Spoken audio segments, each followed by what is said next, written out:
और ये बुजुर्ग जी हैं, ये बोल रहे हैं कि 15 मिनट पहले ही भाग गए हैं। बाकी बंदे बुलाए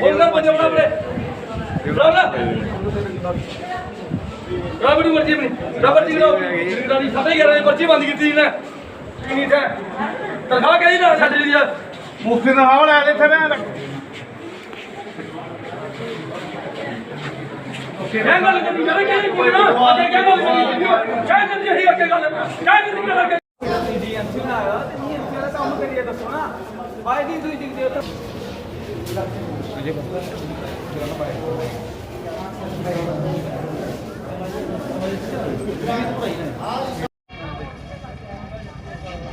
जीएमसी कठुआ मुर्दाबाद, जीएमसी कठुआ मुर्दाबाद, जीएमसी कठुआ मुर्दाबाद। क्या बात हुई, क्या मामला हुआ जीएमसी कठुआ?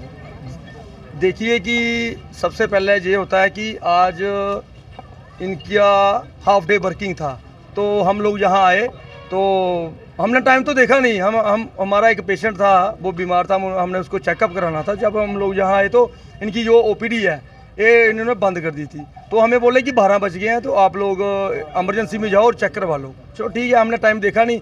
हम लोग जब मैं इमरजेंसी में गया, जब हमने देखा टाइम इसका, तो अभी 15 मिनट उसके बाकी थे। तो जब हम लोग यहाँ आए तो हमने इनको बोला कि अभी 15 मिनट काम है। उनमें से क्या हुआ, 2-3 लोग थे जो वहाँ से ओपीडी से भागे। एक लड़का जो था वो वहाँ पर उसको हमने रोका। रोकने के बाद उसको हमने बोला कि आप लोग देखिए, आप खुद बोल रहे हो कि 12 बजे का टाइम है, तो अभी तो 12 बजने में 10 मिनट बाकी हैं। तो अगर 10 मिनट बाकी हैं तो कम से कम आपकी ये ड्यूटी बनती है, आपका ये फ़र्ज बनता है कि जो लोग यहाँ पे पेशेंट आए हैं, कोई बीमार है, किसी को बुखार है, कोई कठुआ से है, कोई बिलावर से है, कोई बसोली से है। 1-2 पेशेंट थे जो बसोली से भी थे। उन्होंने भी हमें बोला कि भैया हम लोग बसोली से हैं, हमारी ये ओपीडी की पर्ची नहीं काट रहे हैं। हम लोगों ने इनको बोला, बड़ी मुश्किल के साथ हमारी इनके साथ बात हुई। और उसके बाद ये क्या हुआ कि इनकी जो सुप्रीडेंट मैडम है वो वहाँ पे आई और उन्होंने उनको बोला कि पर्ची जो इनकी वो पेशेंट की जो पर्ची है वो इन्होंने काटना शुरू कर दी। हम आपके माध्यम से डीसी साहब को और सुप्रीडेंट मैडम जो जीएमसी का प्रिंसिपल है, हम इनको ये पूछना चाहते हैं कि जनाब हमें ये बताइए कि ये डिस्ट्रिक्ट हॉस्पिटल है या जीएमसी कठुआ है। अगर जीएमसी कठुआ है और जीएमसी कठुआ के नाम क्या है, हमें पहले ये बताइए। और दूसरी बात ये है कि जिन लोगों का, जो लोग इतनी दूर से आए हैं, जो बेचारे पेशेंट हैं, आगे जो बीमार आदमी होता है उसके साथ अगर कोई आता है तो आगे दुखी होता है, और वो दुखी होने के बाद ये लोग जो है ये दुखी करते हैं। बड़े अफसोस के साथ कहना पड़ता है, इतना बड़ा जीएमसी खोला है, इतना बड़ा एम्पायर इन्होंने खड़ा किया है, पर ये जीएमसी नहीं है, ये तो बूचड़ खाना है। ये बूचड़ खाने से भी बदतर है।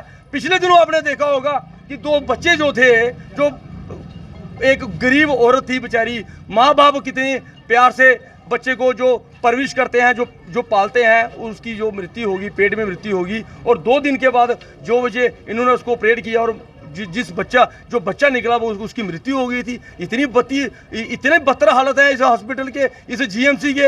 हम आपको ये कहना चाहते हैं, हम पूरे समाज और कठुआ के लोगों को ये कहना चाहते हैं कि अपनी आवाज़ जो है वो बुलंद कीजिए और इनके खिलाफ जो जितने भी जो जीएमसी के एम्प्लॉयज़ हैं, इनके खिलाफ एक मुहिम होनी चाहिए और धरना प्रदर्शन होना चाहिए। ये लोग इतनी सैलरी ले रहे हैं, और ये सैलरी कहाँ से ले रहे हैं? और जब सैलरी लेनी हो इन लोगों ने तो ये बीमार नहीं होते, अगर कोई पर्ची काटनी होती ये बोलते हैं हम बीमार हो गए हैं। तो इतनी बदतर हालत है। हम आपको कहना नहीं चाहते कि ये देखो कितने गरीब लोग यहाँ आए हैं, इतने परेशान लोग हैं, कोई इनको पूछने वाला नहीं है, कोई इनको बताने वाला नहीं है। 2-2 ढाई लाख रुपए सैलरी लेने हैं, जितने भी फार्मासिस्ट हैं कितनी सैलरी लेने हैं। ये सैलरी इनको कहाँ से आ रही है? जो आम पब्लिक जो टैक्स पेड कर रही है वह उन्हीं से जो सैलरी आ रही है।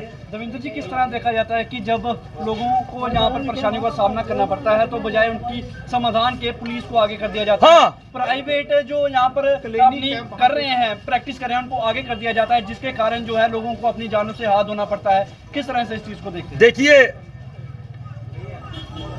जितने भी जो डॉक्टर हैं इनको आम पब्लिक से कुछ लेना देना नहीं होता है। जो डॉक्टर्स हैं, लोग बोलते हैं ये भगवान का रूप है, मैं नहीं इनको भगवान का रूप समझता हूँ। सबसे ज़्यादा जो डॉक्टर जो हैं ये लोगों की जेबों को लूट रहे हैं। आप लोग मेरे साथ चलिए, अभी एक पेशेंट को चेक करवाइए, चेक करवाने के बाद अगर उसकी दवाई 1000, 1500 या 2000 से कम आएगी तो आप हमें पूछना।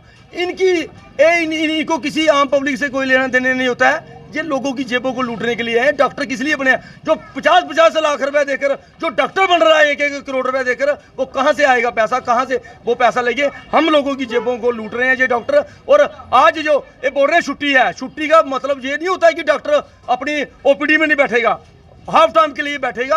कम से कम जितने भी जो पेशेंट आए हैं उनको कम से कम चेक तो कीजिए प्रॉपर तरीके के साथ। ऐसे बोल रहे हैं, ऐसे आ रहे हैं, फटाफट ये चेक कर रहे हैं कि अपना टाइम निकाल रहे हैं। तो ये सबसे बड़ा स्कैंडल है। आप देखो एमआर देखो, जितने भी हैं इनके पास बैठे होते हैं दिन रात, किस लिए बैठते हैं वो, किस लिए सैंपल देते हैं? सैंपल देने का मतलब यही होता है कि जो गरीब लोग हैं उनको कम से कम आप लोग जो दवाइयाँ हैं, जो सैंपल हैं, आप लोग गरीब लोगों को बांटिए यार।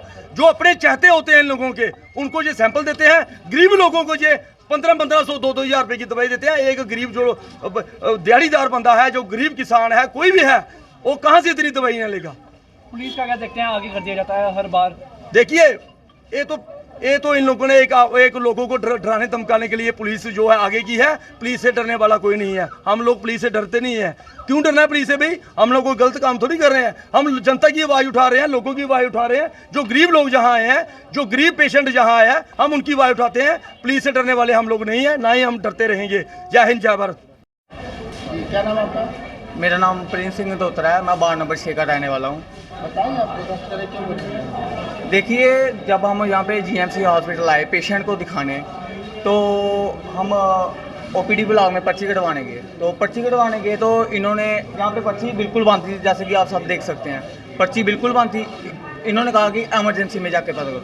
हम एमरजेंसी में गए, टाइम उस वक्त हुआ था 11:15। हम एमरजेंसी में गए तो वहाँ पर टाइम 11:15 हुआ था। तो वहाँ पे वो डॉक्टर थे, वो बोलते कि अभी पर्ची का टाइम जो है 12 बजे तक है।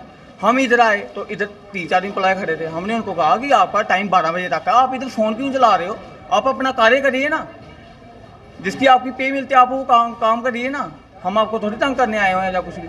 तो ये सभी जितने भी नौकर थे, सारे स्टाफ के मेंबर थे, वो बाहर भाग गए। तो एक स्टाफ का मेंबर भाग रहा था, मैंने उसको पकड़ लिया। मैंने कहा भैया लोग बेचारे हरासमेंट हो रहे हैं, इनकी मदद कीजिए। तो दूसरे एम्प्लॉय जो थे वो पुलिस को बुला के ले आए। तो पुलिस आके तो हमसे कॉपरेट करने लगे। तो जैसे कि आप देख सकते हैं कि लोगों को ऐसे हरासमेंट किया जा रहा है, पुलिस के नाम पे धमकाया जा रहा है। हम तो चलो भगवान की दया से 3-4 जने आए थे पेशेंट को दिखाने, तो हमने तो बात ही कर रहे थे। कल को कोई आम बंदा आ जाए, इनसे पूछे कोई बसोली से आया हुआ, कोई बनी से कितनी दूर से बेचारा आया हुआ, कोई इधर उधर बढ़ता है कि लोगों की जानों के साथ खिलवाड़ किया जा रहा है। पर्ची काटना बंद कर दी, बंद कर दी थी 11:30 बजे। जहाँ पे बसोली के अंकल खड़े थे बुजुर्ग, उन्होंने मेरे को बताया, मेरे पास वीडियो पड़ी हुई है, मैं आपको दूंगा। उन्होंने मेरे को बताया कि बेटा मैं 11:30 बजे का इधर बैठा हूँ, तो मेरे को कोई पूछने वाला नहीं है। तो वो स्टाफ के मेंबर कह रहे हैं कि 12 बजे तक टाइम, डॉक्टर कह रहे हैं 12 बजे तक टाइम है, स्टाफ के मेंबर बोल रहे हैं पर्ची करना बंद हुई है। तो वो बुजुर्ग जो बसोली से बेचारा सुबह का निकला होगा, बस में आप देख सकते हैं बसोली का सफर, वहाँ का रोड, वहाँ का सुबह का निकला, वो कैसे पहुँचा होगा यहाँ तक? क्या आस लेके पहुँचा? लोगों की जानों के साथ इन्होंने सिर्फ खिलवाड़ करना सीखा हुआ है। आए दिन यहाँ पे मौतें होती हैं, आप देख सकते हो। कोई डिलीवरी केस आ रहा है, कोई एक्सीडेंट केस, रेफर। लोगों को बस एक ही लफ्ज सिखाया हुआ है, रेफर।